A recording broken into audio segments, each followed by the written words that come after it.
आणि बुलेटिनच्या सुरुवातीलाच बातमी आहे ती ठाकरे बंधूंची। हिंदी भाषेविषयीचा जी.आर रद्द झाल्यानंतर राज आणि उद्धव ठाकरेंनी जनतेसाठी एकत्र पत्र लिहिलं आहे। मराठी जनतेनं सरकारला नमवलं असा या पत्रामध्ये उल्लेख आहे। वाजत गाजत गुलाल उधळत विजयी मेळाव्याला या असं ठाकरे बंधूंनी पत्रामधून आवाहन केलं आहे। 5 जुलैच्या मेळाव्यात राज आणि उद्धव ठाकरे एकत्र येणार आहे। 5 जुलैचा मेळावा वरळी डोम मध्ये होणार आहे। याबद्दलचा संयुक्त पत्रक राज आणि उद्धव ठाकरेंनी काढलंय। पत्रकात काय म्हटलंय? आवाज मराठीचा। मराठी मातांनो, भगिनींनो आणि बांधवांनो, सरकारला नमवलं का? तर हो, नमवलं। कोणी नमवलं? तर ते तुम्ही मराठी जनांनी नमवलं। आम्ही फक्त तुमच्या वतीनं संघर्ष करत होतो, त्यामुळे हा आनंद साजरा करताना सुद्धा आम्ही फक्त या मेळाव्याचे आयोजक आहोत। बाकी जल्लोष तुम्ही करायचाय, वाजत गाजत या, जल्लोषात गुलाल उधळत या, आम्ही वाट बघतोय। आपले नम्र राज ठाकरे, उद्धव ठाकरे। उद्धव ठाकरे आणि राज ठाकरे उपस्थित राहतील। ठाकरे एकत्र येतील त्या कार्यक्रमाच्या व्यासपीठावर। याच्याविषयी आता दुमत असण्याचं आणि शंका असण्याचं कारण नाही। समजा मी एखादा निर्णय घेतला आणि दोन भावांना एकत्रित द्यायचा आहे, तर मी काय असा जी.आर काढलाय दोन भावांनी एकत्रित येऊ नये असा ते जी.आर काही मी काढलेला नाही। अतिशय आनंद आहे जर ते एकत्रित येत असतील तर त्यांनी जरूर एकत्रित यावं।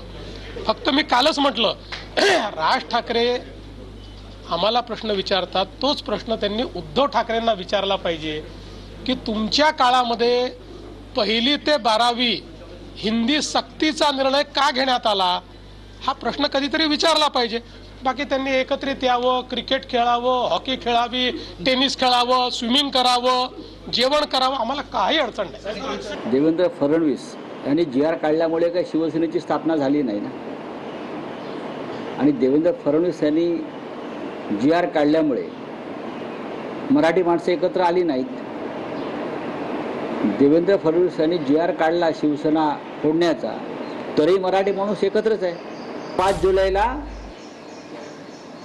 मराठी विजय दिवस जो आहे तर त्यांनाही आम्ही आमंत्रण देणार आहोत, तर त्यांनी बघावं हा विजय दिवसाचा सोहळा काय आहे 5 जुलैला।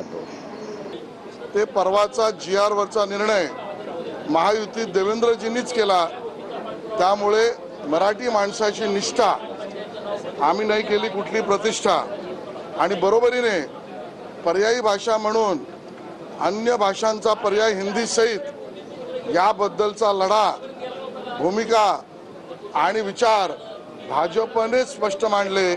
त्यामुळे हिंदुस्थानी भाषांचे समर्थक, तर मराठीचे कट्टर आणि हिंदुस्थानी भाषाचे समर्थक, ही भूमिका भाजपचीच, आणि म्हणून आमचाच राजकीय विजय झाला, हे माझं म्हणणं आहे।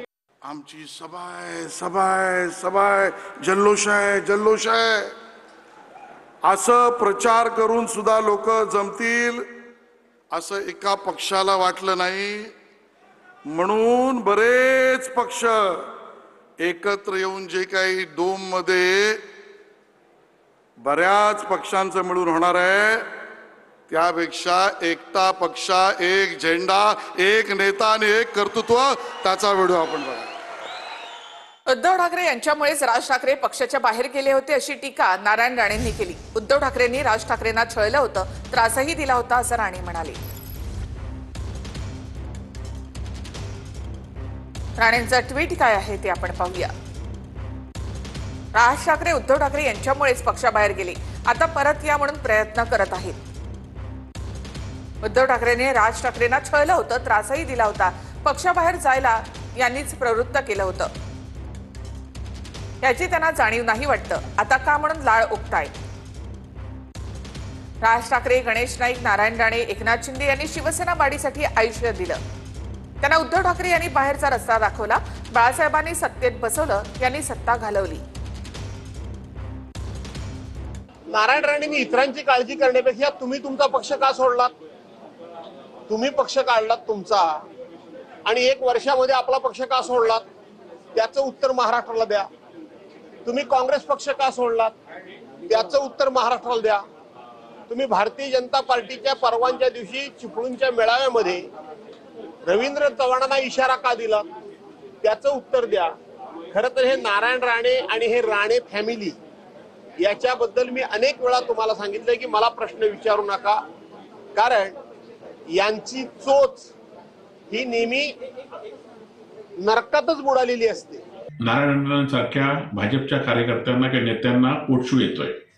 खरं तर उद्धवजींवर आरोप करण्यापेक्षा ज्या बाळासाहेबांबद्दल तुम्ही बोललात, शिवसेना संपून टाकीन असं तुम्ही बोललात, शिवसेनेच्या कार्यकर्ता एकही शिल्लक राहू देणार नाही असं सांगितलात, आणि त्याच बाळासाहेबांच्या शिवसेनेतनं आपल्या मुलाला धनुष्यबाणावर आपण निवडणुकीचं चिन्ह दिलं आणि त्याच बाळासाहेबांच्या शिवसेनेचा प्रचार तुम्ही पुन्हा एकदा केला, ज्या बाळासाहेबांनी तुम्हाला पक्षातून हाकलून दिलं होतं. आणि त्यामुळे तुम्हाला तुमच्या स्वार्थासाठी तुम्ही कुठल्याही गोष्टी करू शकता. त्यामुळे तुम्हाला राजसाहेब आणि उद्धवसाहेब यांच्यावर बोलण्याचा कोणताही नैतिक अधिकार नाही. सदावर्ते यांच्या कानाखाली मारणाऱ्याला 1 लाखाचं बक्षीस देणार अशी घोषणा ठाकरेंच्या शिवसेनेच्या प्रशांत भिसे यांनी केली. सदावर्ते महाराष्ट्र आणि मराठीबाबत गरळ ओकतायत अशी टीका सुद्धा त्यांनी केली आहे. कुरळ्या केसांचा कुत्रा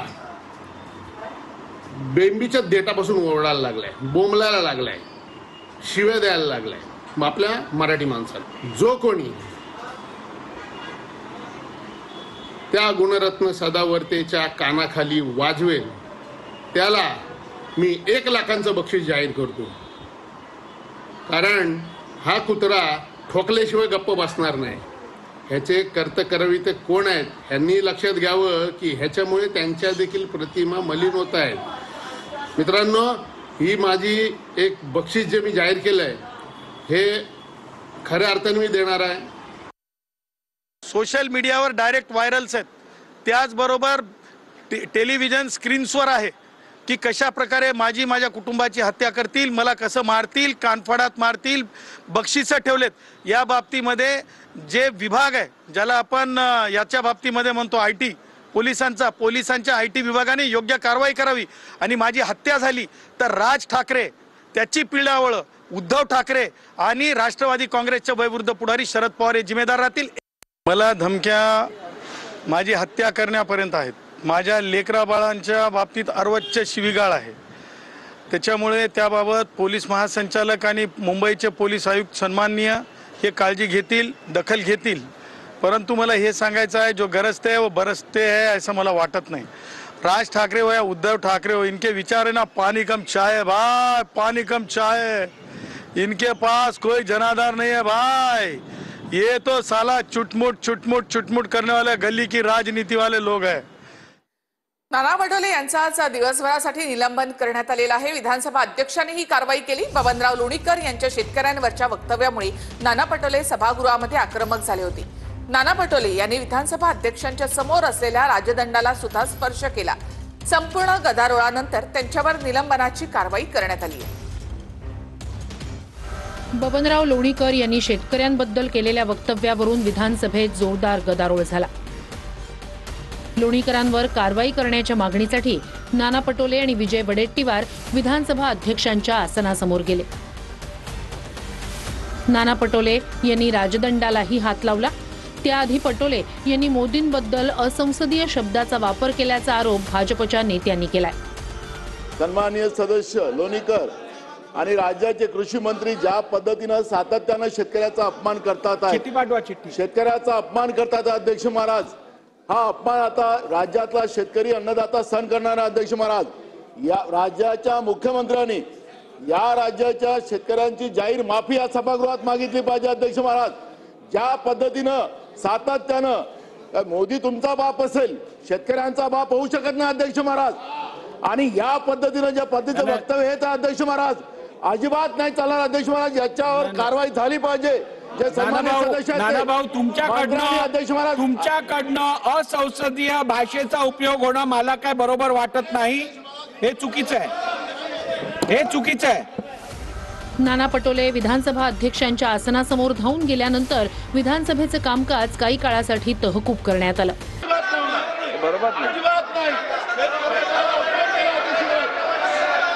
दिनांक 30 जून 2000 हे चुकीचं आहे, चुकीचं आहे. सभागृहाची बैठक 5 मिनिटासाठी स्थगित केली जात आहे. काही काळानंतर पुन्हा कामकाज सुरू झाल्यानंतर सत्ताधारी आक्रमक झाले. नाना पटोलेंनी माफी मागावी अशी मागणी मुख्यमंत्री देवेंद्र फडणवीस यांनी केली। एखाद्या विषयावर भावना व्यक्त करणं वेगळी गोष्ट आहे आणि थेट अध्यक्षांवर धावून जाणं हे अशोभनीय आहे। अशा प्रकारे अध्यक्षांवर जणू काही अध्यक्षच दोषी आहेत अशा पद्धतीनं अध्यक्षांवर धावून जाणं हे या सभागृहात आम्ही पहिल्यांदा पाहतोय। लोक वर गेले नाही तसं नाहीये, पण ही पद्धत कुठली आहे की अध्यक्षांच्या अंगावर धावून जायचं? ही पद्धत योग्य नाही, अतिशय अयोग्य पद्धत आहे। अध्यक्ष महोदय, नाना भाऊ हे स्वतः अध्यक्ष राहिले आहेत। अध्यक्ष राहिलेल्या व्यक्तीने अशा प्रकारे अध्यक्षाच्या अंगावर धावून जाणं हे योग्य नाहीये। नाना भाऊंनी माफी मागितली पाहिजे असं माझं मत आहे। यानंतरही विधानसभेत जोरदार गदारोळ झाला। अखेर विधानसभा अध्यक्षांनी नाना पटोले यांना दिवसभरासाठी निलंबित करत असल्याचं सांगितलं।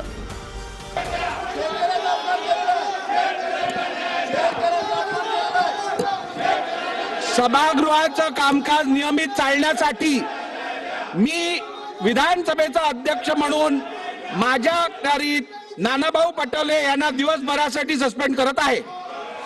यांचे आमदार असतील, यांचे कृषी मंत्री असतील, ते शेतकऱ्याला भिकारी समजतात। शेतकऱ्यांच्या बायकोचे कपडे हे घेऊन देतात, चड्डी बन्यानापासून तर चप्पलपासून हे घेऊन देतात। म्हणजे 2014च्या पहिले हा लोणीकर हा उघडाच फिरत होता, फक्त 2 बायका होत्या त्याला।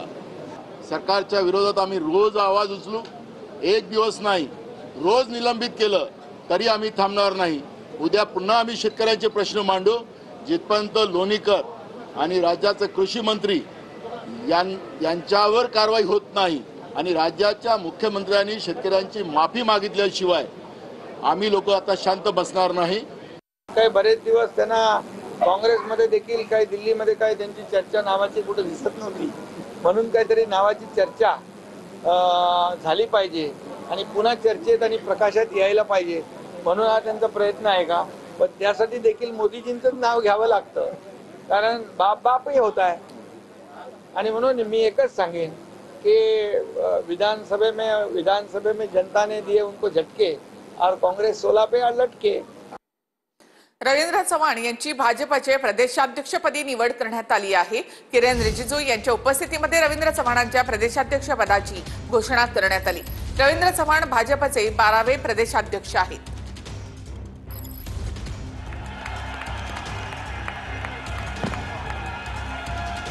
प्रशस्ती पत्रकाचं प्रदान केलं जात आहे।